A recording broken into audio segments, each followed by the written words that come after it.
Rogamos a los presentes a nuestra conferencia que por favor mantengan sus micrófonos silenciados para evitar interrupciones en la exposición. Muchas gracias.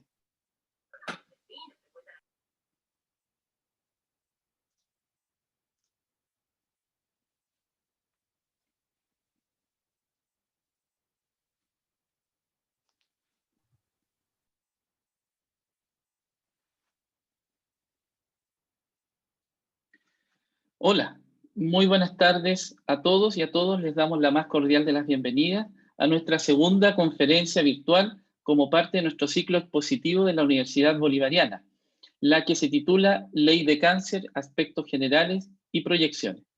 Actividad organizada por la carrera de Enfermería de la Universidad Bolivariana, sede Los Ángeles, y en colaboración con el Servicio de Salud BioBio.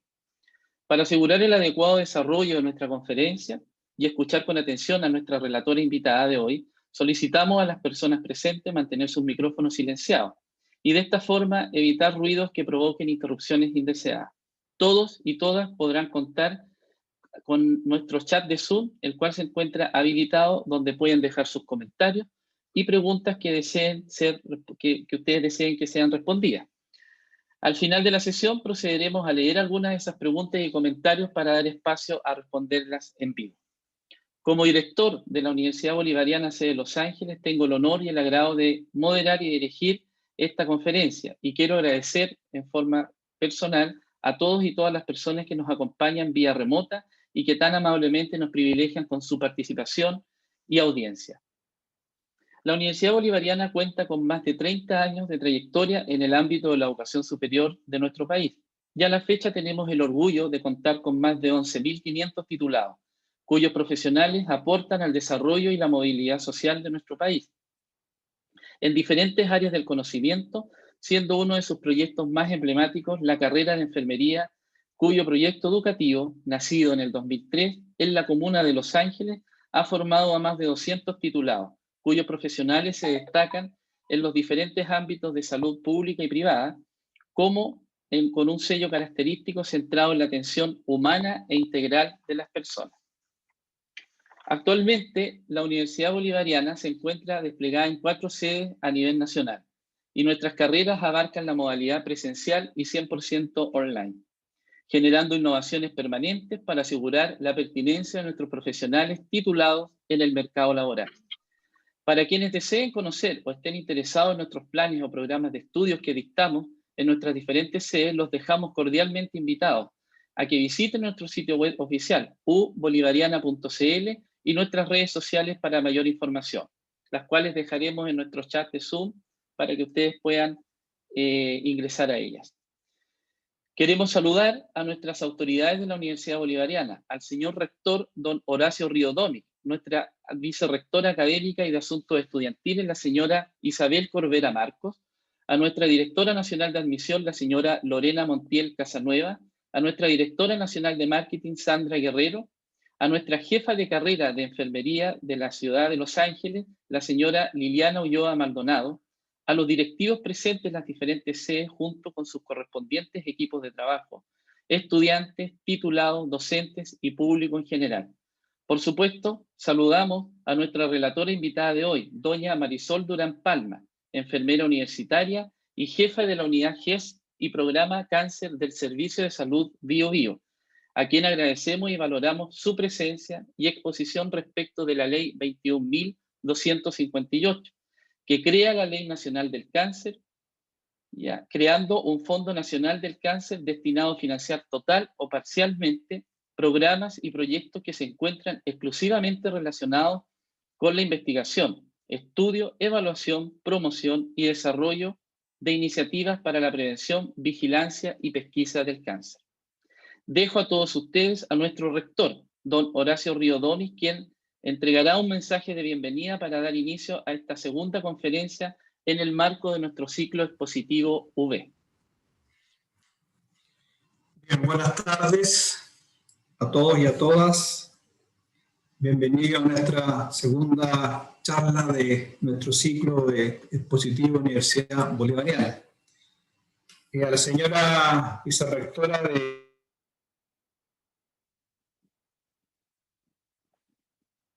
Señor rector, su micrófono está silenciado. Ahora, ¿ahí sí? Sí, ahí sí. Bien, gracias, Emerson. ¿Cómo están? Buenas tardes a todas y a todas. Les doy la más cordial de las bienvenidas a nuestra charla. Como bien dijo Emerson, nuestra segunda charla sobre el ciclo expositivo de la Universidad Bolivariana. A la señora vicerrectora Isabel Corvera, nuestra directora de Admisión Nacional, Lorena Montiel, nuestra directora nacional de Comunicación, Sandra Guerrero, a los directivos de la sede, jefes de carrera, docentes, alumnos, amigos de la universidad. Y en especial a la relatora, señora Marisol Durán, que ha tenido la gentileza de exponer y compartir todos sus conocimientos con nosotros. En nuestro país, casi 50.000 personas son diagnosticadas al año con algún tipo de cáncer. De esa cantidad de personas fallece al menos el 49%. Es decir, al año en nuestro país fallecen casi 25.000 personas. Estos datos no solo constituyen una tragedia para el paciente, una difícil de tratar, por cierto, sino que además casi siempre lleva consigo otras tragedias conexas que afectan no solo cuestiones personales del mismo paciente, sino de su grupo familiar entero. Crisis de angustia y ansiedad, acompañadas de una gran pena y dolor, al experimentar el deterioro progresivo y muchas veces sin esperanza de un ser amado, de un ser querido. Una ruptura que lleva a cambiar en forma casi definitiva el funcionamiento interno de nuestra principal núcleo familiar, la familia. En esta segunda conferencia del ciclo expositivo de la Universidad Bolivariana, la sede de Los Ángeles, de nuestra casa de estudio, es la anfitriona de un tema importantísimo para nuestra sociedad, el análisis del marco legal de la Ley 21.258. Así, la exposición de hoy, denominada La Ley de Cáncer, Aspectos Generales y Proyecciones, a cargo de la relatora invitada, señora Marisol Durán Palma, enfermera, jefe de la unidad de GES y del programa de cáncer de Servicio de Salud BioBio y magíster en enfermería. Sin duda nos llevará a comprender adecuadamente los alcances prácticos de la norma, cuyos efectos sin duda debiesen generar en la población mejores herramientas para afrontar esta terrible enfermedad, que a tantos seres humanos nos ha causado más que dolor. Bienvenida, Marisol, y muchas gracias por aceptar la invitación de nuestra universidad.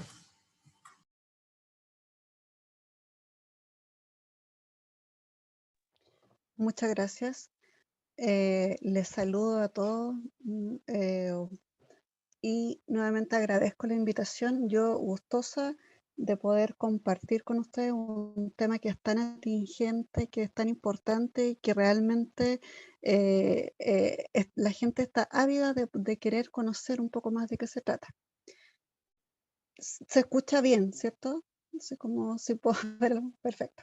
Voy a compartir pantalla.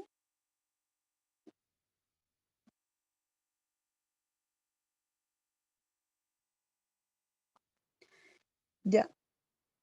Primero que todo, le voy a comentar que si existen algunas dudas o que vayan surgiendo en el transcurso de la exposición, me gustaría que los escribieran en el chat como se dio la indicación para poder ver cómo podemos resolverle al final.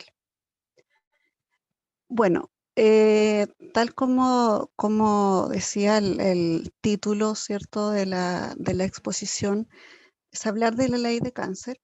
Sin embargo, yo partí con el título de Hablemos de cáncer, porque me interesa que primero que todo tengamos toda una base de los conceptos generales y cómo llegamos a esta ley de cáncer.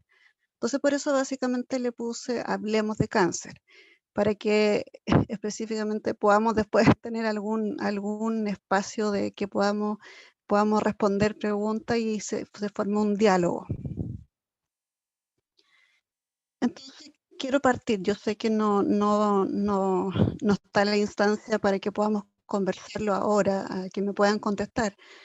Pero en el fondo yo parto con la pregunta. O sea, si vamos a hablar de una ley de cáncer, parto con la pregunta: ¿qué es el cáncer? Y me gustaría que cada uno se pueda pueda contestar esa pregunta. Y si no encuentra la respuesta tan simple, la vamos a revisar ahora, pero me interesa que partamos con eso. Y segundo, que en el fondo veamos de forma personal qué experiencia hemos tenido nosotros con el cáncer. Porque todos hemos tenido una experiencia con cáncer, ya sea propio, de algún familiar, algún amigo, pero el tema cáncer no está ajeno a nadie. Todos hemos tenido alguna cercanía con el cáncer. Entonces, muchas veces el preguntar, ¿cierto?, ¿qué experiencia ha tenido con el cáncer? Y si yo pregunto, en el fondo, ¿a qué asocio la palabra cáncer? Lo más probable que esa palabra que se le venga a la mente en este momento no sea algo bueno. En general, la palabra cáncer la estamos asociando o a muerte, ¿cierto? O la asociamos a algo catastrófico, porque es un sufrimiento, porque tiene un sinfín de efectos negativos. Por lo tanto, cuando los llevo a esta pregunta, ¿qué es cáncer y qué experiencia he tenido con cáncer? Los quiero que evoquen un poco el sentir que ustedes han tenido y cuál es en el fondo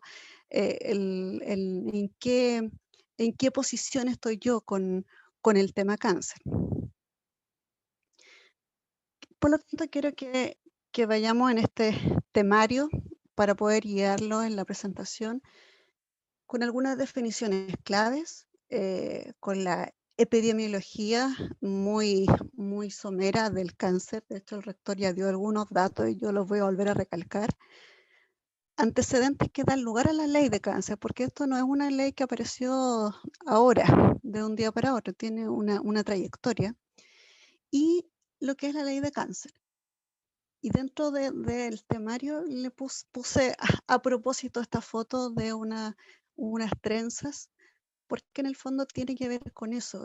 Todas las que hacemos trenza o los que hemos hecho trenza, en el fondo es toda una armonía. Tiene que ir un mechón sobre otro y en armonía, en orden.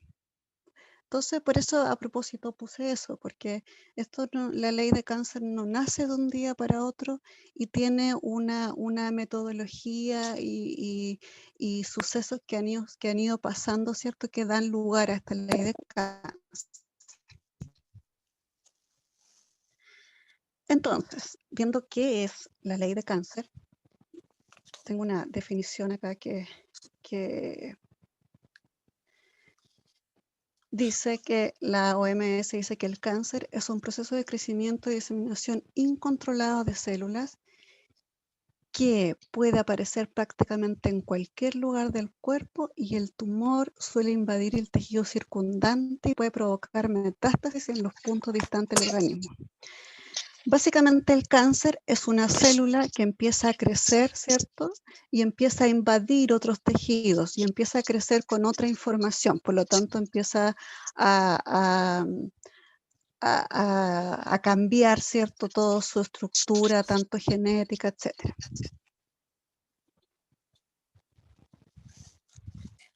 Hay algunos micrófonos que están abiertos. Bien. Como concepto, y esto siempre lo recalco, que el cáncer tiene 3 fases. Primero, el cáncer es una enfermedad crónica porque comparte factores evolutivos y de riesgo y de protección. Los comparte con aquellas enfermedades crónicas y específicamente con todo lo que tiene que ver cardiovascular. Por lo tanto, nosotros debemos entender, ¿cierto?, de que los factores de riesgo cardiovasculares comparten lo mismo que los de cáncer, ¿ya? Y eso tiene que ver, que lo voy a llevar después a revisar, tiene que ver con el sedentarismo, la alimentación, ¿cierto?, sobrepeso, etc. Por lo tanto, tiene la misma etiología.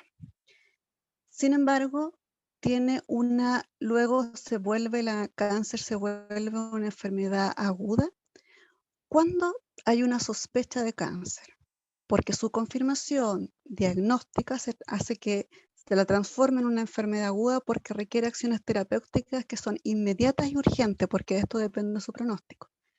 Y una vez alcanzada la sobrevida esperada, se vuelve nuevamente a transformar en una enfermedad crónica porque necesitamos controlar aquellos mismos factores de riesgo que estaban presentes antes de su aparición. Debo recordar que una gran cantidad de cánceres tienen que ver con la obesidad, tienen que ver con factores de riesgo como el cigarrillo, etc. Me interesa que podamos entender esta gráfica. Esta gráfica tiene que ver con el proceso salud-enfermedad. Aparece acá un hombre que es bastante atlético, ¿cierto? Y que está tratando de sobrellevar su proceso de salud-enfermedad, considerando que la definición del proceso de salud-enfermedad tiene que ver con una construcción individual y social mediante la cual el sujeto, ¿cierto?, elabora un procedimiento que condiciona algún tipo de ayuda que requiere. Lo quiero explicar un poco y por qué puse énfasis en que aparece un sujeto atlético tratando de subir una tremenda piedra, ¿cierto?, por una cuesta, porque no, en general las personas no somos así, no tenemos un entrenamiento tal que nos permita, ¿cierto?, subir este proceso salud-enfermedad por una cuesta tan elevada. En general, las personas tenemos, hay en diferentes tipos, ¿cierto?, una mochila puesta, ¿cierto?, atrás, que en el fondo significa un peso extra, y este peso extra son los determinantes sociales que tienen que ver con la educación, la pobreza, ¿cierto?, el acceso a medios básicos, etc. Y este proceso de salud-enfermedad va a depender de dos cosas, que son las estrategias individuales y las estrategias estructurales. Por eso les mencionaba que es una construcción individual y social, donde hay una parte individual, donde con la promoción y la educación, el individuo necesariamente debe tener cambios de conducta. ¿Y por qué hago énfasis aquí? Porque yo les comentaba que el cáncer es considerado una enfermedad crónica, porque mantiene, ¿cierto?, y comparte factores de riesgo de todas las enfermedades crónicas. Y esta cuesta que se ve acá, que puede estar con un mayor ángulo que otro, ¿no?, son todas las estrategias estructurales. Y aquí tenemos todo lo que es responsable el Estado, con las leyes, los reglamentos, las normas, etc. Por lo tanto, cómo lleva la población este proceso salud-enfermedad depende necesariamente de dos factores: de lo individual, que yo pongo, ¿cierto?, mis cambios de conducta, y el Estado como responsable. Y ahí es donde vamos a entrar a lo que tiene que ver con la ley de cáncer. Sin embargo, la prevención, de acuerdo a lo que yo les comentaba, tiene un alto impacto en cáncer. Y eso tiene que ver con los factores de riesgo. Y siempre pongo yo esta gráfica, esta foto, porque esto tiene que ver necesariamente de algo individual. En general, el alcohol es un factor de riesgo para cáncer, es cierto, como el de hígado y varios otros. Y la juventud parte así, parte tal cual, como están, por eso aparecen unos monos ahí, porque no parte, no viene reseteado para poder empezar a beber, sino que se hace desde un ambiente social. Y la alimentación igual. La alimentación en el fondo tiene que ver, dentro de la última encuesta nacional de salud, el 74% tiene algún problema de sobrepeso, incluido obesidad, que está acá. Por lo tanto, el prevenir estas conductas de verdad que tiene un impacto gigante en cáncer. ¿Y por qué digo esto? Porque en cuanto a la alimentación, los seres humanos son los únicos que pueden elegir qué comer, combinar, o sea, combino verduras con proteína, combino carbohidrato con carbohidrato y transformar.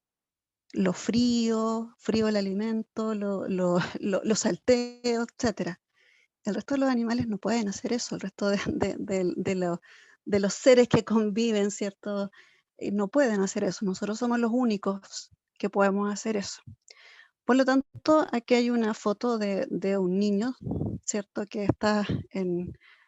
No tapes en realidad lo que es la cadena de comida rápida. Pero nosotros cuando nace un niño, ¿cierto? No nos entregan un niño así. Cuando nace un niño en general no viene con un sobrepeso evidente, y cuando hay lactancia materna eso es manejable. Pero nosotros transformamos esto.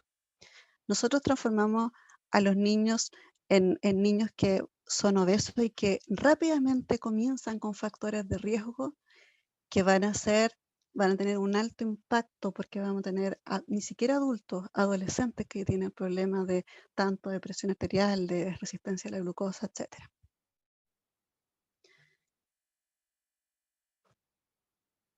Por lo tanto, la situación de cáncer no se va a modificar a menos que se avance significativamente en la promoción de estilo de vida saludable, y eso, la ley de cáncer tiene un énfasis en esto. La implementación de acciones de prevención de cáncer que se asocian a factores conocidos como el cigarrillo, como el beber. Y lo otro, por eso está una balanza acá que tiene que ver con la incidencia y la mortalidad. La incidencia son el número de casos nuevos, los diagnósticos, por eso se comentaba al principio, ¿cierto?, cuánto eran los diagnosticados. Y la mortalidad tiene que ver con todas las personas que fallecen por esta causa. Y la búsqueda entonces activa de casos a través de acciones de tamizaje. Está puesta la foto acá de mujeres, porque dentro de los tamizajes que nosotros tenemos con un programa que está súper establecido, que es el programa cáncer cervicuterino y el de mama, tenemos opciones de tener acceso a esos tamizajes. Y esos tamizajes están puestos, ¿cierto?, por una incidencia y mortalidad, que les voy a mostrar cuáles son los problemas que tenemos en cáncer. Por lo tanto, acá hay 3 pilares que tienen que ver con la prevención de aquellos cánceres, con las campañas de no fumar, ¿cierto?, disminuir factores de riesgo, la promoción de estilo de vida saludable, y la promoción de estilo de vida saludable tiene que ser, yo siempre digo, con que me haga sentido a mí, porque en el fondo que salga de una consulta con un sinfín de no coma esto, no coma esto otro, no coma esto otro, en el fondo tiene que ver con cuánto sentido me hace a mí el adquirir hábitos, ¿cierto?, y estilos de vida saludable. Y los voy a remontar a lo que yo les nombré al principio. El cáncer es una célula que empieza a funcionar de forma diferente. Nosotros estamos hechos de células. Todo nuestro cuerpo está hecho de células. Si usted se mira la mano está hecho de células, ¿cierto? Por lo tanto, estas células, cuando uno le dicen que tiene que hacer actividad física, yo necesito que estas células se muevan, porque al moverse hay un intercambio, ¿cierto?, donde entran nutrientes y salen desechos. Y cuando no me muevo es que no salen desechos. Entonces, por lo tanto, tiene que hacerme sentido el por qué necesito estilo de vida saludable. Tiene que hacerme sentido el por qué debo mantener un peso estable, porque cuando uno dice que en el fondo la obesidad tiene que ver con una inflamación crónica, que muchas veces uno lo puede decir como broma, pero básicamente es eso. Hay una inflamación, y la inflamación aguda, cuando la inflamación es aguda, cuando usted se pega, ¿cierto?, en un dedo, hay un gran dolor, ¿cierto?, y una inflamación que es aguda, esa inflamación es buena, porque en el fondo le permite buscar ayuda, le permite revisar claramente qué es lo que le está pasando y poder restaurar. Pero cuando ya esa inflamación ya es crónica, empieza a formar tejidos que empiezan a tratar de ayudar cómo mejorar, porque no se ha restaurado. Entonces, Cuando nosotros nos alimentamos mal, básicamente hacemos una inflamación crónica de las células y eso empiezan a buscar cómo restaurar de alguna forma. Entonces, por eso esto da como para harto tiempo poder profundizar un poco más, pero me interesa que a las personas les quede claro el por qué tiene que tener estilo de vida saludable y por qué necesita alimentarse sanamente y moverse, sin dejar de lado que el estrés también es un problema, ¿cierto?, que provoca también una condición desfavorable. Vamos a hablar un poco de causa y epidemiología, y esto me interesa dejarlo como destacado, y eso tiene que ver con lo que yo les preguntaba al principio. Bueno, aquí asocio la palabra cáncer. Y la OMS dice que se estima que el 40% de los cánceres son prevenibles y el 33% son curables. Y básicamente yo los prevengo, ¿cierto?, con alimentación saludable, con estilos de vida saludable y con factores de riesgo, porque el 49% de las muertes por cáncer se deben a tabaco, a la dieta y a infecciones. Entonces, si nosotros consideramos estos factores de riesgo, claramente tenemos que un 40% son prevenibles.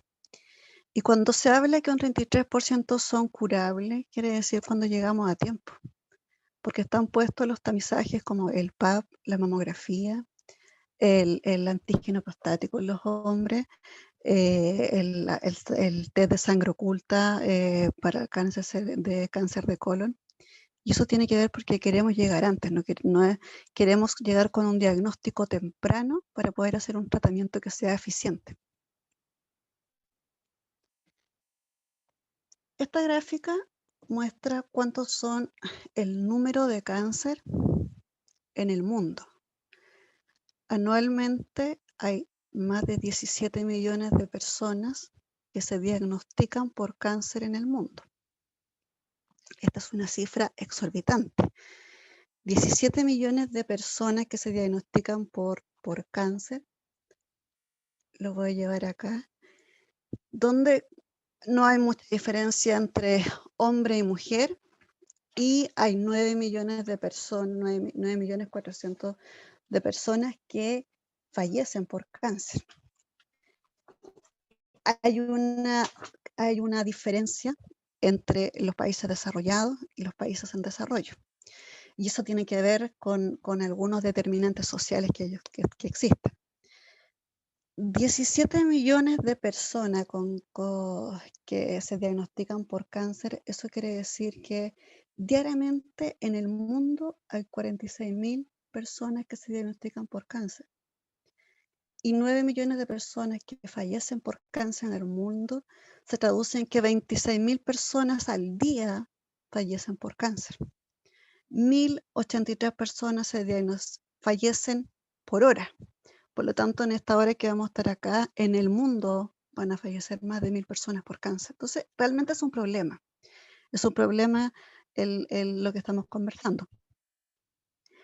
De acuerdo al Globocam, que es donde está la estadística de cáncer 2018, se pinta de color el tipo de cáncer de acuerdo a hombres y mujeres. Acá arriba están los hombres, donde el mayor diagnóstico de cáncer de hombres, claramente si lo vemos, esto morado significa próstata. Toda América tiene cáncer de próstata, sin embargo acá empiezan a aparecer estómago y pulmón. Esto celeste es pulmón. Entonces hay una gran diferencia y eso tiene que ver con los factores de riesgo y las exposiciones que hay. De hecho, si nosotros revisamos la epidemiología de cáncer en nuestro país, la incidencia de cáncer en el norte es completamente diferente a la incidencia de cáncer en el sur. En el norte tenemos mayor incidencia de cáncer pulmonares y en el sur tenemos más los gástricos. Entonces tiene que ver con la alimentación. Entonces hay algo que tiene que ver con estos estilos de vida saludable que yo les mostraba en este dibujo, en esta figura que iba empujando esta piedra, ¿cierto? Y en el mapa que está acá son las mujeres. Lo rosado tiene que ver con cáncer de mama y lo que es un poco más oscuro con cervicuterino. Y acá hay este verde es vesícula biliar e hígado y que si vemos es el mismo de acá en los hombres. Entonces algo sucede ahí. Algo sucede diferente al resto del mundo. Pero nuestro gran problema en las mujeres son el cáncer de mama. Entonces, el cáncer tiene que ver, lo que yo les comentaba igual, con el nivel de desarrollo de los países. Si comparamos entre países desarrollados y países subdesarrollados, podemos ver que en los países desarrollados hay una disminución de frecuencia de cáncer de etiologías infecciosas y hay un aumento de la frecuencia de cáncer asociado a un envejecimiento poblacional, porque si revisamos las pirámides poblacionales son completamente diferentes entre países subdesarrollados y países desarrollados. En países desarrollados tenemos un mayor envejecimiento y el envejecimiento es un factor de riesgo que yo no puedo modificar en que tenga algún cáncer, porque tiene que ver con esa célula que ya está envejecida. Por lo tanto, eso yo no lo puedo modificar, al igual que el sexo. Las otras cosas sí las puedo modificar. Y en los países subdesarrollados hay una mayor frecuencia de cánceres asociados a mala calidad nutricional, a dieta, disminución de fruta y verdura, etc. A un aumento de frecuencia de cáncer asociado al consumo de tabaco y alcohol, y a un fenómeno de atracción, que encontré este término en alguna presentación y quise ponerlo acá, porque es un término que es bastante novedoso, que tiene que ver con, de hecho se habla de atrición en el ámbito dental, tiene que ver con un desgaste propiamente tal que produce la pobreza y la mala salud. Entonces son determinantes sociales que inciden en la producción, en la incidencia y en la mortalidad de cáncer. Si vemos acá en la gráfica, lo celeste tiene que ver con los países desarrollados y lo rojo con los países en desarrollo o subdesarrollados. El cáncer de pulmón es transversal, sin embargo, sí hay diferencia en el cáncer de hígado o vesícula, donde en los países subdesarrollados hay una mayor incidencia y eso tiene que ver igual con lo que yo les mostraba en la gráfica, en esta que estaba en diferente. Voy a volver un poco atrás para poder... Aquí tenemos claramente un problema, ¿cierto? Porque esto es el cáncer que tiene que ver con los países subdesarrollados. Entonces, y el cáncer de próstata tiene mayor incidencia en los países desarrollados, porque el cáncer de próstata comienza, ¿cierto?, a partir de los 60 años, por lo tanto, está asociado a un mayor envejecimiento de la población. Y el cáncer cervicuterino y de esófago en los países subdesarrollados está aumentado, porque en el fondo tiene que ver igual con algunas inequidades en salud, que tiene que ver con acceso a diagnóstico, tratamiento, seguimiento, cuidados complementarios, etc. Entonces sí hay diferencia y que tendría que ver por determinantes sociales, desigualdades sociales, etc. No es lo mismo nacer en un lugar que en otro, en el tema de cáncer. Por lo tanto, en las Américas, el cáncer es la segunda causa de muerte. En el 2018 se diagnosticaron unos 3.800 millones de casos y 1.400 millones de personas murieron por esta enfermedad, y se prevé que en el 2030 el número de personas recién diagnosticadas con cáncer aumentará un 32% y ascenderá a más de 5 millones de personas por año en las Américas.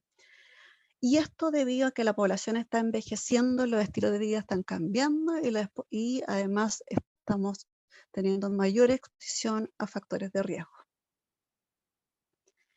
Esto es lo que sucede en Chile. Estos son datos 2018 que también están tomados de la OMS y de estos de la página de Panamericana de Salud, donde en la gráfica acá esto son la incidencia, o sea, son los casos, y lo rojo es la mortalidad. ¿Qué podríamos ver de acá? Que acá está hombre y mujer están juntos, nuestro mayor problema son el cáncer, si lo juntamos, porque si lo separamos en las mujeres, el cáncer de mama lejos, ¿cierto? Es el mayor problema. Sin embargo, acá tenemos un problema que ya lo vemos viendo hace unos años, que está apareciendo, que es el cáncer de colon. Y el cáncer de colon se asocia mucho a países industrializados o desarrollados porque tiene que ver con el tipo de alimentación. En los hombres tiene que ver, tenemos el problema que yo les mostraba, igual que está todo teñido morado, el cáncer de próstata, y además tenemos un cáncer de estómago, que el cáncer de pulmón igual es un problema. Sin embargo, el cáncer de pulmón, si vemos la gráfica acá, tiene una mayor mortalidad. Entonces, nuestros mayores problemas en este momento en cuanto a incidencia son el cáncer de mama, de colon, próstata, estómago, pero en cuanto a mortalidad, nuestros mayores problemas en Chile son el cáncer de colon, de pulmón y de estómago. El cáncer de próstata no tiene tanta mortalidad, tiene una mayor incidencia en los hombres, tiene un tratamiento que es más efectivo. Además que es largo, tiene una evolución de la enfermedad bastante larga. En cambio, el cáncer de pulmón no es, cuando se diagnostica, ya se diagnostica bastante avanzado, al igual que el cáncer de colon. Por eso están las pruebas de sangramiento oculto en deposiciones para poder ver, ¿cierto?, si es que hay algún sangramiento que no estamos viendo de forma evidente. Cuando hay un sangramiento que está a nivel intestinal, algo me está diciendo que algo no está funcionando, que algo está sangrando. Recuerden que les dije que había una inflamación crónica y esta inflamación crónica empieza a compensar de alguna forma y empieza a producir un tipo de células diferente. Entonces, esto es nuestro problema, lo que comentaba el rector al principio, ¿cierto? Que tenemos una proyección de casos sobre 50.000 casos anuales diagnosticados y un fallecimiento por cáncer de 28.000 personas al año. Eso es un número grande. Tenemos muertes prematuras, ¿cierto? 30.000 muertes prematuras por cáncer. Y acá abajo hay una gráfica que donde se comenta cuáles son los que están atribuibles a factores de riesgo. El 15,7% de los cánceres se atribuyen al tabaco, de los que están acá, al alcohol, a infecciones. Dentro de las infecciones tenemos el virus papiloma humano, tenemos el Helicobacter pylori en los cánceres de estómago, que son considerados cancerígenos tipo 1, y además la hepatitis B. Por lo tanto, sí, están asociados a infecciones estos cánceres, sobre todo el virus papiloma humano. La obesidad, el V, los cánceres dermatológicos. Si los llevo nuevamente a revisar cuáles son los tipos de incidencia de cáncer, en el norte hay una mayor cantidad de cánceres dermatológicos que en el sur no tenemos tanto. Y los riesgos ocupacionales. También hay exposición a algunos químicos, ¿cierto?, que también son productores de cáncer.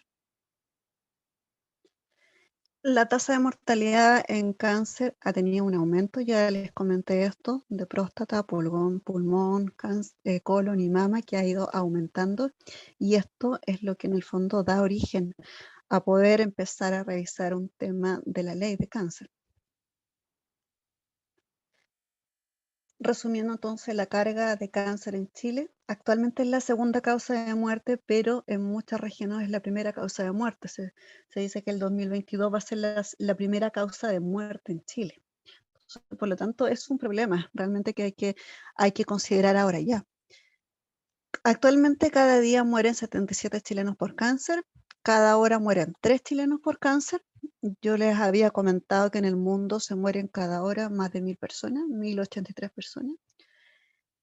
Cada día en Chile se producen 146 nuevos casos. Eso no quiere decir que sean diagnosticados a lo mejor, porque no todos se diagnostican en el mismo momento. Unos llegan antes y otros después, por eso lo que se aspira en la detección precoz es poder diagnosticar tempranamente para poder tratar tempranamente. Por lo tanto, cada hora se producen 6 nuevos cánceres. Veamos ahora qué dice la normativa, qué es lo que nos convoca en este minuto. Veamos qué tenemos en Chile, porque esto yo les comentaba que no nació en el 2020 una ley de cáncer, sino que esto tiene una trayectoria. Y esta trayectoria tiene que ver con esto, con todo lo que pasó previo. La ley de cáncer tiene un recorrido de alrededor de 10 años. Hubo una iniciativa que se trabajó entre pacientes, académicos, políticos, investigadores, autoridades sanitarias. Y se constituye un foro nacional de cáncer, y finalmente en el año 2012, por un par de congresistas como es la senadora Goetz y en ese minuto el senador Marino Ruiz-Esquide, fueron tomando fuerza, ¿cierto? Y fueron involucrando a la comunidad en general hasta obtener el respaldo de de ambas cámaras, y luego en el 2018 tuvo el respaldo del Ejecutivo. Entonces acá, de hecho, fue muy mediático, hubieron marchas de la ley de cáncer, y en esta foto aparece acá la senadora Goetz, y además aparece el doctor Claudio Mora, que es el nombre que lleva la ley. Este es un homenaje póstumo al doctor Mora, por eso la ley se llama Claudio Mora. Y acá aparece, ¿cierto?, la promulgación de la ley ahora en el 2020. Y esta es la ley 21.258, que es una ley que rinde homenaje póstumo al doctor Claudio Mora y tiene fecha de publicación en el Diario Oficial el 2 de septiembre del 2020. Sin embargo, quiero llevarlo un poco a qué fue lo que ha pasado en este tiempo. Les vuelvo a repetir, esto no es algo que apareció la ley, ¿cierto? Y nunca habíamos visto cáncer. Quiero llevarlo un poco a la ley GES, la ley 19.966, que del año 2005 en adelante ya ha ido incluyendo los diferentes cánceres, ¿cierto?, que tienen mayor incidencia y mortalidad. Por eso es que preferí partir con cuáles eran los problemas que nosotros tenemos en cáncer. La ley GES cubre actualmente el 80% de todos los problemas de salud que mayor afectan a la sociedad y al chileno. Por lo tanto, se incluyen desde el 2005 en adelante aquellos cánceres que tienen mayor incidencia y mortalidad. Cuando veíamos cuáles eran los cánceres estos, desde el 2005 vemos en el GES el cervicuterino y el de mama. Y en el hombre del año 2006 vemos que está incluido en el GES.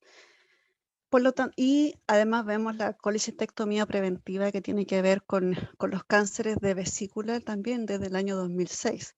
El cáncer gástrico igual, está incorporado como ley en el año 2006. Y por lo tanto tenemos 16 tipos de cánceres, más alivio del dolor, que es transversal a cualquier tipo de cáncer, no solamente GES, sino un diagnóstico oncológico. Y además tenemos la colecistectomía preventiva, que es lo que busca es poder tener una incidencia real en el cáncer de vesícula.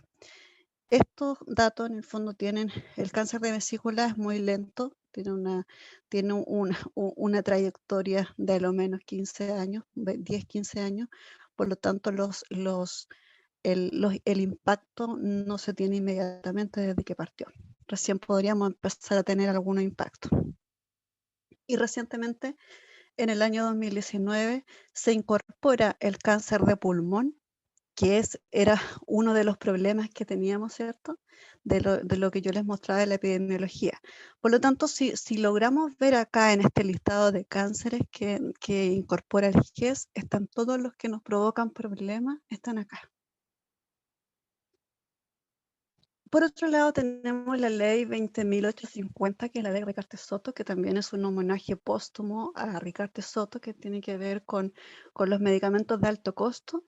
Y en esta ley están incorporados el cáncer de mama HER2 positivo, que es un tipo de cáncer de mama, no voy a ahondar en eso, pero que tiene una droga de alto costo, los tumores neuroendocrino pancreáticos y el tumor del estroma gastrointestinal. Entonces, por lo tanto, acá son cánceres que son muy de alto costo, que están incluidos además en la ley Ricardo Soto. Y en cuanto a la ley de cáncer, quiero primero mencionar que esto parte en el año 2016, 2017, es en la realización de un modelo de gestión para el funcionamiento de la red oncológica, donde se sientan las bases de cómo funciona la red oncológica. Y finalmente, en el año 2018, tenemos este documento que es el Plan Nacional de Cáncer. Esto está toda esta documentación está al alcance de cualquier chileno, porque está en la página del MinSal, se googlea y se llega a estos documentos, así que no son documentos que estén solamente para el personal asistencial. Este Plan Nacional de Cáncer sale a la luz justo el día que se ingresa a todo el trámite legislativo de la ley de cáncer. Se ingresa en el 2018 y ve la luz como ley en el año 2020. Estuvo 18 meses en este trámite. Por lo tanto, el Plan Nacional de Cáncer había partido antes. ¿Y por qué quiero hacer énfasis en este Plan Nacional de Cáncer? Porque la ley contempla el Plan Nacional de Cáncer, que ya venía avanzado. El Plan Nacional de Cáncer tiene 5 pilares fundamentales y que tiene que ver, uno de los pilares son la promoción, educación y prevención primaria, con la creación de conciencia, los factores de riesgo y protección, entorno saludable, inmunización, etc. Y eso tiene que ver con los factores de riesgo. La provisión de servicios asistenciales, con los tamizajes, el diagnóstico, etapificación oportuna, tratamiento, cuidados paliativos, rehabilitación, apoyo a paciente y familia, gestión GES y listas de espera. Entonces tiene que ver con todo lo que en la gráfica de este personaje que iba empujando este proceso de salud y enfermedad, con todo lo que el Estado le está entregando. La provisión de los servicios asistenciales. Y en esta promoción y educación tiene que ver cómo, por eso se habla de la creación de conciencia, porque las personas tienen que tener un autocuidado y tienen que en el fondo conscientemente adoptar cierto ese estilo de vida saludable. Otro pilar tiene que ver con el fortalecimiento de la red oncológica, y aquí se pone énfasis en el capital humano, la infraestructura y equipamiento, con una red oncológica de diferentes establecimientos que estén puestos estratégicamente, ¿cierto? Y que sean accesibles a la población. El fortalecimiento de los sistemas de registro con información y vigilancia, donde podamos tener disponible y un registro que sean de calidad y que existan investigaciones en el tema de cáncer que tiene que ver, que sirven para la toma de decisiones. La ley de cáncer acá indica que el cáncer tiene que ser una enfermedad de notificación obligatoria, porque necesariamente debemos saber cuáles son los cánceres que se están diagnosticando. Y para eso tiene que haber un registro, y la ley de cáncer indica eso. Y además, bueno, hace una rectoría y regulación y fiscalización con la generación de estándares, guías clínicas, modificación de normas, fiscalización, etc. Por lo tanto, el plan de cáncer ya se venía trabajando y se estaba implementando con todos estos 5 pilares fundamentales. Sin embargo, quiero hacer notar cuál es la diferencia entre este Plan Nacional de Cáncer y la Ley de Cáncer. ¿Qué es un plan? El plan es una directriz u objetivo que se plantea un gobierno y que no está obligado a cumplir y que no trasciende de un gobierno a otro, que en el fondo va a depender de cuál es la línea del gobierno, cuál es el énfasis que le pone. Sin embargo, ¿qué es una ley? Es una regla o norma que, al ser emanada desde el poder legislativo, el gobierno actual y los que vengan están obligados a cumplirla. Y eso es lo que ha pasado con las dos leyes anteriores que yo les mencioné, con la ley GES, con la ley Recarte Soto y ahora la Ley Nacional del Cáncer. Por lo tanto, es una tremenda oportunidad que tener esta ley que ya haya salido a la luz, ¿cierto? Después de un largo proceso de casi 10 años desde que se comenzó, ¿cierto? Hasta poder tener una ley de cáncer, porque esto va a trascender por los gobiernos, no necesariamente va a ser del énfasis que le ponga al gobierno de turno el próximo que va a venir. ¿Cuáles son los principales hitos de la promulgación de la ley? Primero, en el 2018, el primer trámite constitucional, entra el proyecto al Senado en agosto, la trámite de la Cámara de Origen en el Senado, hay un oficio de ley ejecutivo. Finalmente, el 26 de agosto, el presidente de la República promulga la Ley Nacional de Cáncer y se publica finalmente el 2 de septiembre en el Diario Oficial. La publicación implicaba que entraba en vigencia dentro de un mes, por lo tanto, actualmente nosotros tenemos una ley que está vigente. Sin embargo, existe un reglamento que se están haciendo y los reglamentos tienen que ver cómo que se escriba, cómo se va a trabajar cada uno de los estatutos y los artículos que están puestos en la ley. Los principios que inspiran la ley tienen que ver con la cooperación público-privada, intersectorial, institucional, la protección de datos personales, la participación de la sociedad civil, se fomenta la participación ciudadana y de la organización de la sociedad civil, una humanización del trato, donde existe una atención interdisciplinaria incorporando la terapia complementaria, acreditada, el derecho a tener compañía asistencial, espiritual, etc. Y esto es un resumen de lo que implica cada uno de los apartados de la ley. La ley tiene como objetivo establecer un marco normativo para la planificación, desarrollo y ejecución de políticas públicas, programas y acciones destinadas a establecer las causas y prevenir el aumento de la incidencia de cáncer en cualquiera de sus manifestaciones, formas o denominaciones, el adecuado tratamiento integral y la recuperación de la persona diagnosticada con dicha enfermedad, conforme a lo establecido en el Plan Nacional de Cáncer, así como crear un fondo de financiamiento adecuado para lograr este objetivo. Por eso yo puse mucho énfasis en el Plan Nacional del Cáncer que ya se venía trabajando, porque el título 1 de esta ley indica el Plan Nacional de Cáncer. Habla de los principios y habla del Plan Nacional de Cáncer, donde se indica que se deben diseñar medidas y propuestas de implementación para el cumplimiento de lo señalado en la ley. Y el Plan Nacional de Cáncer tiene estos 5 pilares que yo les comentaba al principio, que tiene que ver con la promoción, con el tratamiento, con el Registro Nacional de Cáncer, etc. En el título 2 se habla de la Comisión Oncológica de Cáncer, que es una comisión que asesora al MinSal en las estrategias políticas y estrategias a implementar. El título 3 se habla de una creación de un Fondo Nacional de Cáncer que tiene el fin de financiar total o parcialmente programas, proyectos asociados a cáncer. Y en el título 4 se habla de la modificación al Código del Trabajo. Y esto es súper importante para la sociedad civil en general, porque regula la preexistencia de la condición de cáncer tanto en contratos como en despidos.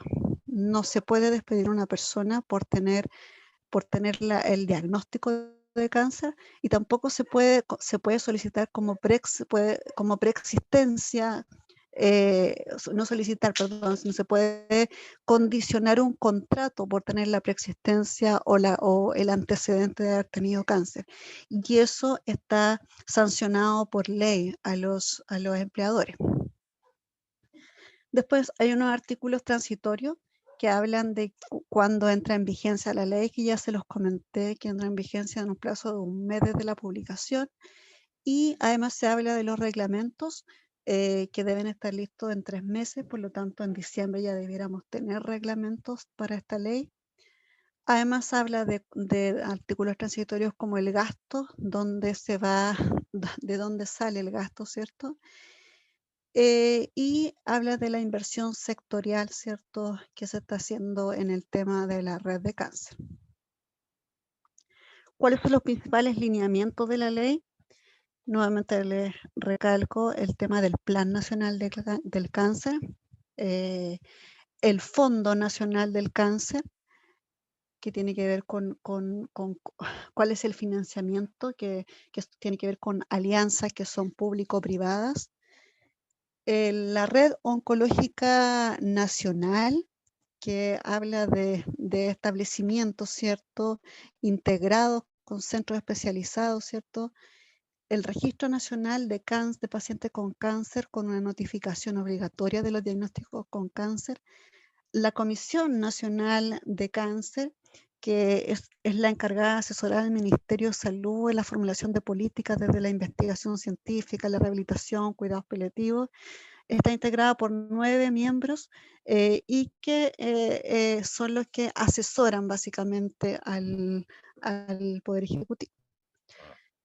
Y la protección laboral del paciente, que ya se los comenté. En resumen, la Ley Nacional del Cáncer, el Ministerio de Salud es responsable de elaborar el Plan Nacional de Cáncer y la ley indica que tiene que tener una periodicidad de cada 5 años. Fomentará la investigación científica, biomédica, clínica y de salud con el principio básico de protección de los datos personales, que es lo que guía la ley. Fortalecerá la red asistencial, y eso tiene que ver tanto con capital humano como de equipamiento. Aprobará mediante una resolución la guía de práctica clínica. Una guía de práctica clínica son una serie de recomendaciones que son basadas en evidencia científica de cuál es el tratamiento más adecuado para ciertas patologías, ¿cierto?, en este caso los cánceres. El cáncer será considerado como una enfermedad de notificación obligatoria y eso es muy bueno porque en el fondo nos permite ver una serie de datos como la sobrevida del cáncer, ¿cierto? Como cuáles son realmente el número de personas que están siendo diagnosticadas con cáncer al minuto, porque actualmente tenemos registros nacionales de cáncer que son en algunas regiones y que son registros centinela que nos permiten hacer una proyección, ¿cierto?, de cómo se comporta el país, pero no están en todas partes. Hay en Antofagasta, ¿cierto?, hay en Valdivia, hay en Biobío, Concepción. Entonces, no nos permiten permear cómo se comporta el resto del país, pero la ley de cáncer nos dice que el cáncer debe ser considerado como una enfermedad de notificación obligatoria y que debiera partir desde quien está haciendo el diagnóstico con una biopsia, desde un comité oncológico también indica eso.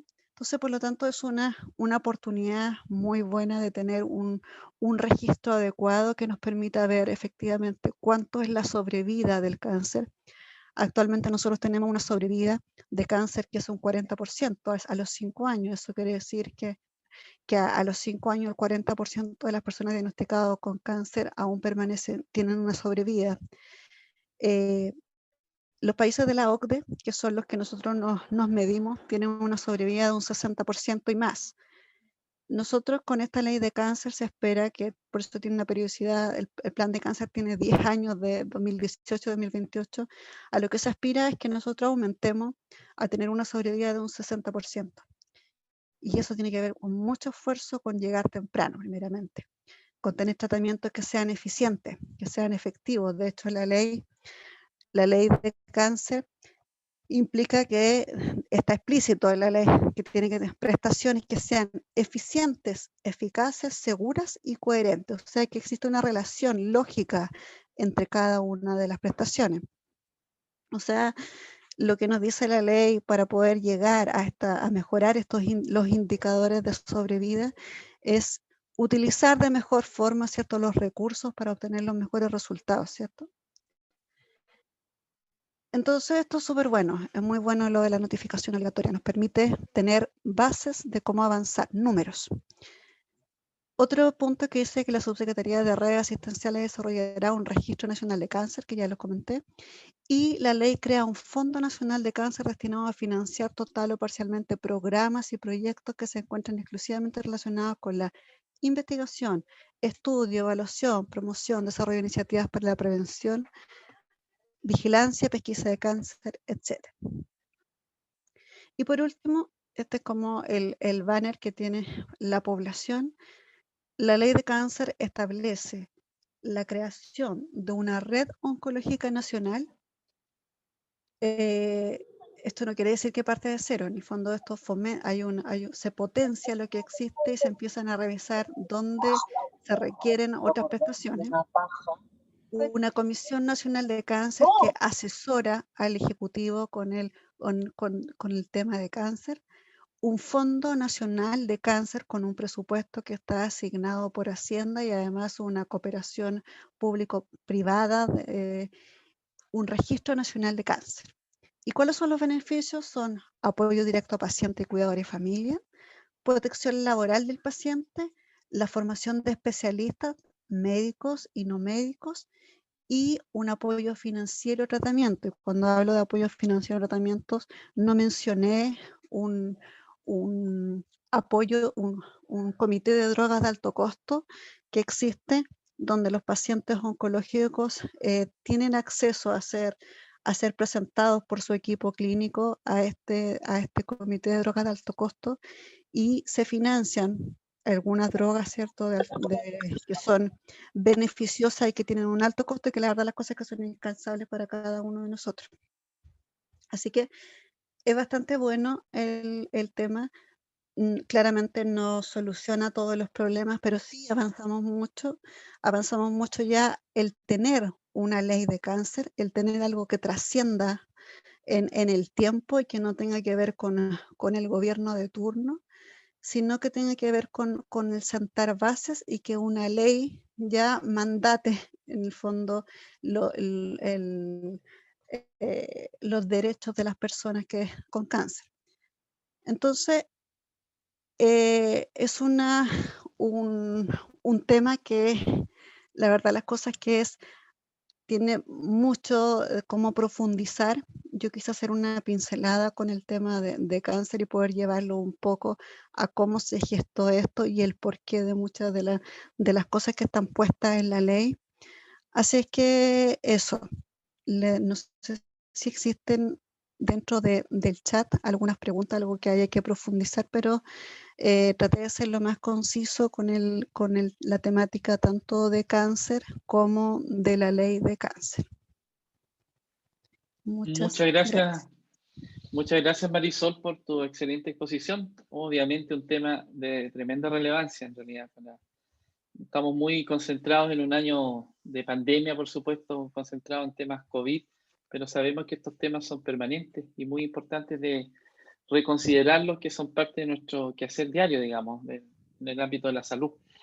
Efectivamente, en el chat agradecemos la participación de nuestra audiencia. Hay varias preguntas. Aquí hay una pregunta que habla relacionado con la posible cura del cáncer, ¿no es cierto? ¿Por qué aún no se encuentra cura? ¿Qué dificultades existen al respecto? ¿Qué nos podrías tú mencionar respecto a esa pregunta, Marisol?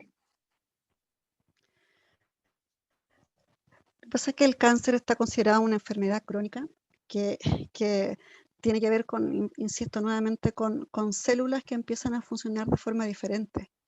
Por lo tanto, no existe una cura real, porque a pesar de llegar a una sobrevida del cáncer, la persona siempre tiene el antecedente y puede tener la predisposición nuevamente a que esta carga genética nuevamente empieza a funcionar de forma diferente y puede volver a ocasionar el cáncer.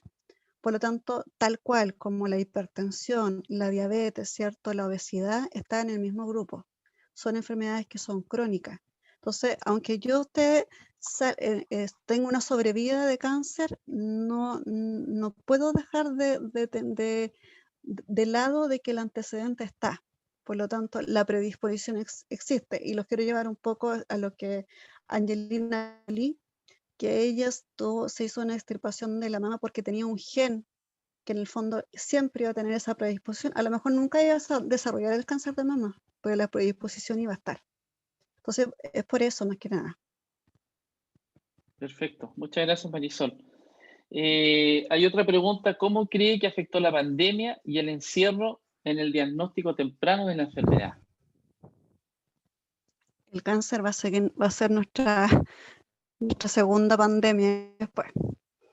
Las personas no han consultado, y los que han consultado en el fondo consultan tarde, porque no se estaban tomando, ¿cierto?, los PAP, las mamografías, el acceso que podemos tener al diagnóstico temprano.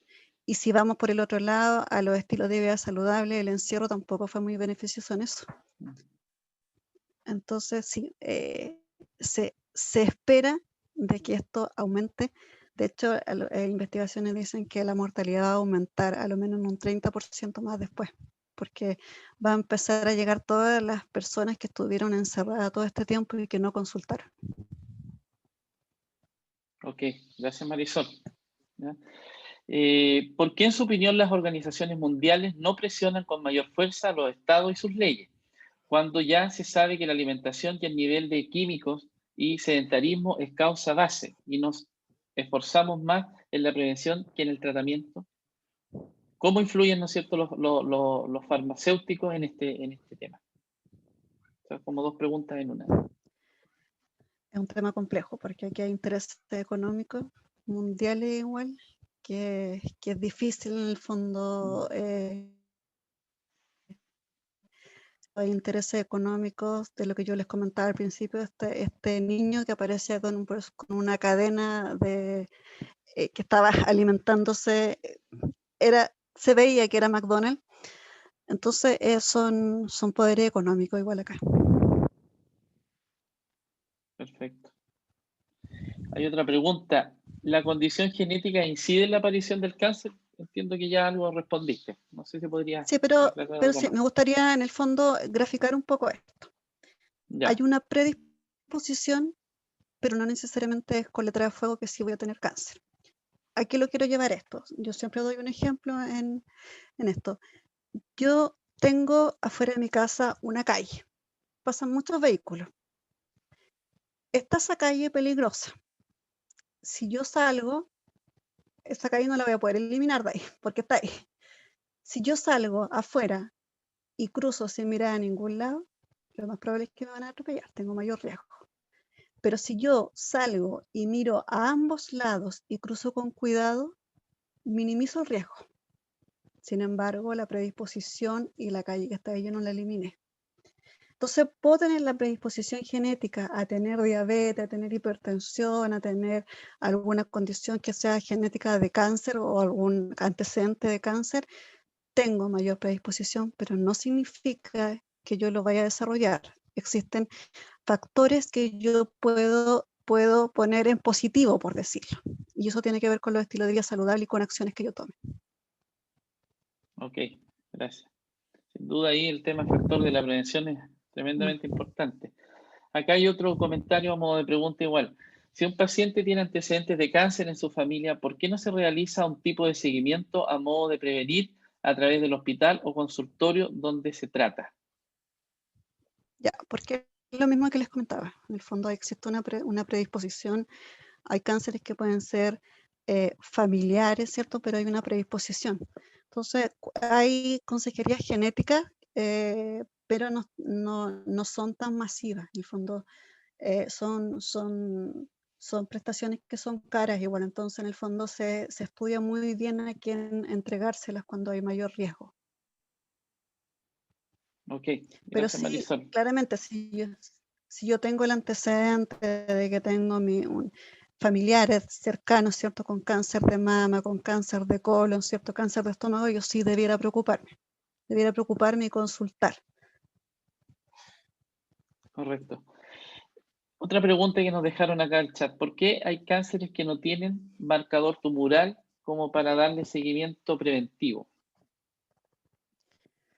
habría que ver qué tipo de cáncer específicamente. Eso es más específico, porque en el Ya. fondo el marcador tumoral tiene que ver es cómo se tiñe la célula y la puedo seguir y puedo en el fondo ver cuál es la envergadura hasta dónde llega. Entonces hay que ver, depende muchas veces del tipo de cáncer de la persona, la diseminación, etc. Ok, gracias. Otra pregunta, ¿qué podríamos cambiar en nuestra alimentación para tener menos probabilidades de tener cáncer? Saludos. Ya. Yo creo que básicamente es volver a lo natural.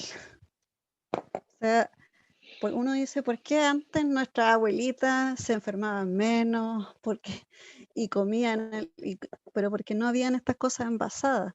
Tanto envase cuando nosotros, y aprender a leer esta famosa ley del etiquetado tiene un sentido que muchas veces nos acostumbramos a ver ya, pero las generaciones de los niños son los que en el fondo tenemos que inculcarle, empezar a revisar los etiquetados.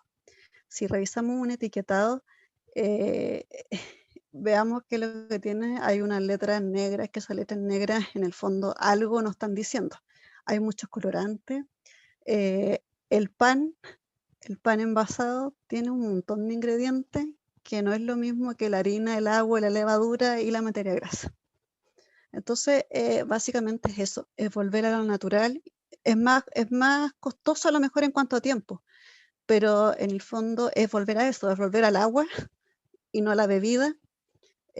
La bebida es el peor mal en el fondo que nosotros le podemos dar a nuestros niños de darle una bebida, porque una bebida azucarada y además todos los preservantes que puede tener. Entonces eso, natural, fruta y verdura, y a lo mejor no es más caro, porque si uno va al supermercado, yo de repente veo carros que, no sé, si a lo mejor no hizo una verdura, no sé, un brócoli que vale 1.500, 1.000 pesos ahora, pero ¿cuánto vale un paquete de papas fritas? Vale lo mismo. Una bebida, 1.500 pesos, y el agua la tenemos en la llave. Entonces, yo creo que hay que partir con hacer un cambio. Mejor no todos los cambios a la vez, pero con uno. Saquen la bebida a lo mejor y déjela el domingo nomás, como nosotros lo hacíamos antes, porque los de nuestra generación teníamos la bebida de litro el día domingo nomás, pues no había una bebida todos los días. Déjela el día domingo y el resto tome agua, ni siquiera jugos, porque si vemos los jugos en polvo igual son un montón de químicos. Pero parta con eso, parta con un día tomando agua. Entonces, en el fondo es ir de a poco, porque cuando los seres humanos nos ponemos como metas muy altas, tendemos a frustrarnos. Entonces hay que partir con poco, o sea, partir de a poco hasta que logremos un hábito. Recordar que los hábitos son repeticiones en el tiempo. Los seres humanos, los adultos, necesitamos a lo menos 40 repeticiones para poder interiorizar un hábito. Entonces hay que partir de a poco. Eso. Gracias, Marisol. Bueno, precisamente aquí hay un comentario que hicieron en el chat también relacionado con eso, y buen punto el que tú planteas, que en realidad no sé qué tan caro es, porque dice la alimentación sana es cara, comenta alguien, y no está al bolsillo de todos. Tampoco hay programas que todo quedó en stand-by en la pandemia. Pero a lo mejor, tal como tú lo graficas y lo explicas, la alimentación sana va más allá de comprar cosas muy, Sí, como se dice, demasiado específicas, sino que tiene que ver con lo que tenemos muchas veces al alcance de nuestra mano, exacto. digamos. Exacto, no se trata de invertir en no sé, en comer salmón todos los días, no, si en el fondo es volver, no sé, si tenemos el patio, poner una huerta y poner algo, algo que sea, que nos permita bajar un poco de costo y sopesar y pongan la calculadora cuánto gasta en una bebida, en unas papas fritas, y cuánto va a gastar en algo que es más saludable, y de verdad que hay que partir de a poco, porque esto no se cambia de un día para otro. O sea, si nos demoramos 30 años en tener una mala alimentación, no esperemos que en un mes cambiemos todos los hábitos. O sea, hay que partir de a poco, pero hay que ponerse meta. Sí, toda la razón, Marisol. Aquí Diego Salazar nos hace una pregunta. ¿La Helicobacter pylori siempre termina en cáncer? No, es tal cual como yo les decía, le graficaba a la calle. Es un factor cancerígeno que está clasificado como tipo 1, o sea, tiene altas probabilidades, pero no necesariamente así, porque el Helicobacter pylori lo que produce en el fondo en el estómago son, por decirlo coloquialmente, empieza a provocar úlceras, heridas. Y estas heridas, tal cual como usted se hace una herida en la mano, si usted se cortó un dedo, ¿cierto? Esa herida al principio va a sangrar, va a terminar de sangrar, va a ser una curación, y aquí quienes son de la salud conocen lo que tiene que ver con la cicatrización, que hay una cicatrización de primera intención, de segunda intención. La cicatrización de primera intención es cuando yo regeneré todo el tejido. La de segunda intención es cuando no pude regenerar en la primera, por lo tanto necesito mayor tejido, ¿cierto? Para que cubra. Y ese tejido no es igual que el otro. O sea, de hecho, si usted se mira cicatrices que a lo mejor tiene de pequeño, se cortó un dedo, la cicatriz la va a tener mucho tiempo ahí. Entonces, el Helicobacter pylori lo que produce es eso, produce úlceras, produce cicatrizaciones diferentes. Y el momento de tener una cicatrización, ahí es donde hay una célula que puede empezar a funcionar mal. Pero es como que tengamos el factor de riesgo ahí mismo, ¿ya? Pero no necesariamente que tengo el Helicobacter pylori y tengo un cáncer inmediatamente, pero sí debe ser tratado. O sea, no es producto necesariamente de la bacteria, sino que tiene que ver con los efectos de Con la lo que bacteria. produce la bacteria. Correcto. Es lo mismo Correcto. que las mujeres, el HPV, que el papiloma humano, es lo que produce en el fondo. Es la predisposición, es como que produce un ambiente propicio para que nuestras propias células empiecen a funcionar de forma diferente. Porque el cáncer no se pega, o sea, entonces en el fondo es algo nuestro. Correcto. Gracias, Marisol. Bueno, sin duda un tema que da para segunda y terceras partes. Yo nuevamente, como director de la sede de Los Ángeles, te quiero agradecer tu predisposición, muy clara la exposición, y nos pareció muy importante el tema porque hay que tomar conciencia al respecto y no olvidarnos que aparte de la pandemia siguen otras enfermedades y estos flagelos como es el cáncer. Así que ahora agradecerte nuevamente y quiero dejar para dar unas palabras de cierre a nuestra jefa de carrera de enfermería de la sede de Los Ángeles, a Liliana Ollada Maldonado, quien se dirigirá a la audiencia. Hola a todos. Bueno, a nombre de la institución Universidad Bolivariana y de la carrera de enfermería, queremos agradecer la participación de todos y cada uno de ustedes a la charla titulada, ¿cierto?, Ley de Cáncer, aspectos generales y proyecciones. Y bueno, esperamos que todos los que participaron se haya, ¿cierto?, respondido a sus inquietudes y también expectativas. Y, por supuesto, además mencionar que estamos como institución muy contentos y agradecidos por la participación de Marisol Durán, a quien aprovecho de felicitar por su presentación. Y quiero destacar en ella su muy buena disposición y voluntad que ha tenido siempre de participar junto a nosotros. Y, por supuesto, de educar e informarnos sobre estos temas que son muy relevantes, no tan solo para los estudiantes de enfermería o del área de la salud, sino que también para toda la comunidad.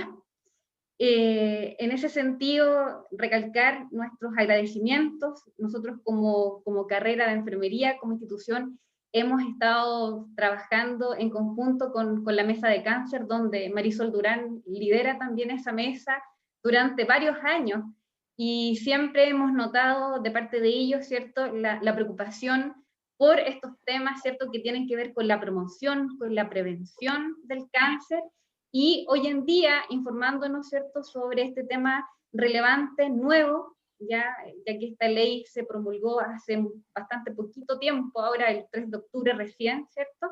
Y es información nueva que para nosotros va a ser importante, y yo creo que por supuesto también para la comunidad y nuestros estudiantes, que van a ser también los futuros, ciertos educadores de este tema. Así que eso, nada más que nuestros agradecimientos, Marisol, por tu presentación. Muchas gracias, Liliana, por tus palabras. Coincido plenamente contigo. Agradecer nuevamente, Marisol, por la instancia, y a toda la audiencia que participó. Los dejamos cordialmente invitados a que visiten nuestro sitio web, que sigan informándose a través de nuestras redes igualmente, que quedaron registradas en el chat, donde van a poder seguir informándose de nuestro ciclo expositivo que inició el día jueves pasado.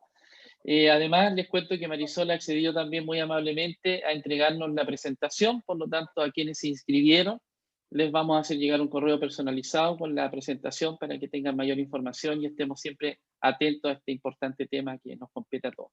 Así que en nombre de Los Ángeles, en nombre de nuestras autoridades y la Universidad Bolivariana, les damos la más cordial de las gracias a cada uno por estar presente en esta conferencia y hasta una próxima oportunidad. Será hasta la próxima. Muy buenas tardes a todos y a todas. Muchas gracias. Muchas gracias por la invitación. Gracias, Marisol. Gracias. Chao, Marisol.